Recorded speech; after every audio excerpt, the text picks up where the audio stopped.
Crystal, last you. Chris, can you say, I love you? I love you. Okay, happy days are here again, but Crystal's not well. She needs to go to the vet. So, I need some way to get her there and some money. Listen to this. I hope this email finds you lounging in comfort, perhaps sipping a cup of tea while you marvel at the cushy lives you've built. Because let's face it, things couldn't be rosier for you, could they? Meanwhile, I'm over here with a sick dog, fighting for every breath like it's a precious commodity. But hey, it's just another day in paradise, right? You must be all doing a bang-up job if the federal court acknowledges the imminent threat to my life in March 2023, only for me to let it die slow in my car. My possessions, they're gone. My faith in humanity evaporated. I mean, who wouldn't think people had it in for me? I still need to get my dog to the vet. Let's get one thing straight. I've killed myself for less abuse than this and died in February 2021 and was revived from certain death. But you're all going the extra mile to make sure I'm truly miserable. Bravo! Evicted from my home, deprived of basic necessities like water, they've turned the hot water off in the squat where I am, and squatting as a homeless, disabled man with schizophrenia, ADHD, and a cognitive brain impairment, the result of a suicide attempt, under the oh so watchful care of the National Disability Insurance Scheme, no less. You've really outdone yourselves this time, but let's not forget, every single one of you is either paid to support me or legally obliged to do so, the people I'm sending this email to. So why not twist the knife in a little bit deeper? I'm sure you're just itching to see how much I can take before I finally break.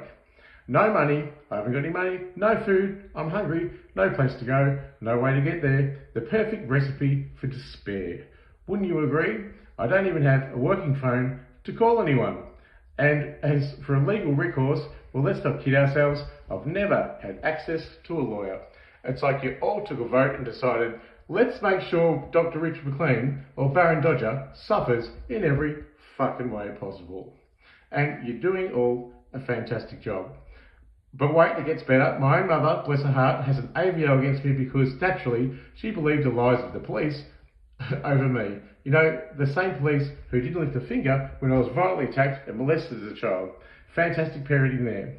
My finances cut off, redacted, blocked, you name it. The local hospital, in its infinite wisdom, decided that force-feeding me chemicals was the best course of action because clearly calling out corruption as a whistleblower must mean I'm delusional. I mean, what other reason could there be?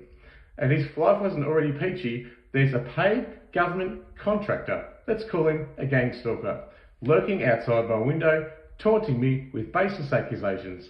It's like you've all gathered around to watch the final act of my life's tragic comedy.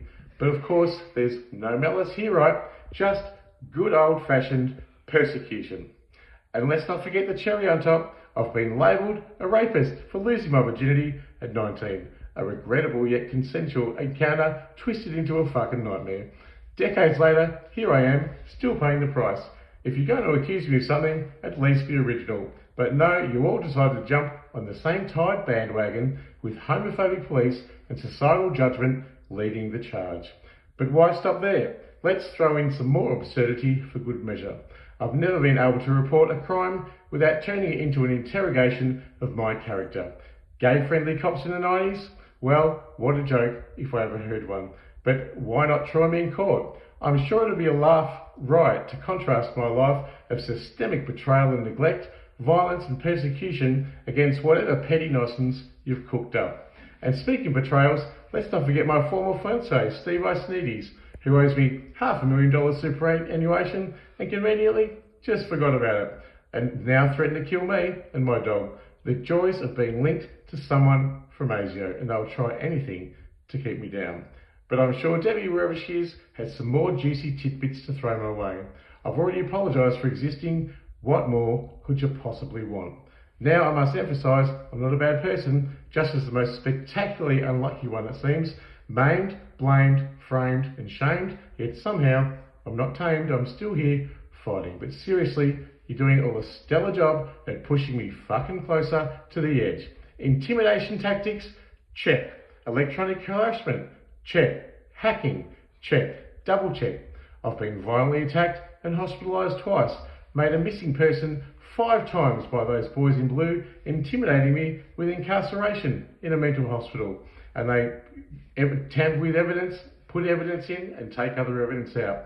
And political reprisals, you bet. An unnamed NDIS minister, or I'll go to jail, has threatened me with 10 years jail, and with a corrupt magistrate ran me out of my home state to live in exile in New South Wales from Victoria, much like Jesus. And there's even a warrant should I ever return, and that's called justice. I'm a refugee seeking asylum in the democracy I'm at once a citizen of and also been excommunicated from. Oh fucking joy. You've violated every fucking norm and ethical standard out there. But why stop? Currently, I've been forced into exile, as I said, facing threats of a 10-year jail sentence by the corrupt magistrate, 9 hospitalisations in a psychiatric ward, and still no psychologist, psychiatrist, GP, drug and alcohol, finance or legal help. There's been 1 death. I was revived from death, and multiple suicide attempts later, here I am, still kicking, much to your disappointment, I'm sure. The poverty you've orchestrated on me is a work of art. Truly, it's almost as if you're daring me to take that final step off the cliff. But sorry to disappoint you again, I'm still fucking here. Let's not forget, I'm a doctor of philosophy, a former artist, celebrated author, advocate, and a journalist. I've been reduced to begging on for help, my beautiful husky being the only thing keep me giving up fucking entirely. But I'm sure you'll find a way to take her from me as well, just to seal the deal.